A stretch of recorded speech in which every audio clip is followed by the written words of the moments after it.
மாநில தலைவர் நயினார் அவருக்கான அந்த கருத்துக்கு தொடர்ந்து திமுக, காங்கிரஸ் உள்ளிட்ட பல்வேறு கட்சியில இருந்தும் எதிர்ப்பு தெரிவிக்கிறாங்க. வானதி சீனிவாசன் அவர்களுமே வருத்தம் தெரிவிச்சிருக்காங்க. நீங்க எப்படி பாக்குறீங்க? இல்ல, அதுல மரியாதைக்குரிய அண்ணன் நயினார் அவர்கள் பெண்களுக்கு மிகுந்த மரியாதை கொடுப்பவர். அவர் எந்த உள்நோக்கத்திலையும் பேசியதாக தெரியவில்லை. அப்படிதான் எங்ககிட்ட சொன்னார்.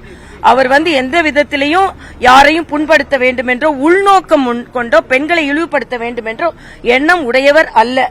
நான் எனக்கு என்னன்னா, ஏற்கனவே பிரச்சனைகளை வைத்து பெண்களை வைத்து மிக மிக மிக மோசமாக பேசிக் கொண்டிருக்கின்ற திராவிட முன்னேற்ற கழகமும் பாராளுமன்ற உறுப்பினர்களையே ஒரு கேடயமாக பயன்படுத்திக் கொண்டிருக்கின்ற காங்கிரசும் இதை பற்றி பேசுகிறார்கள் என்பதுதான்.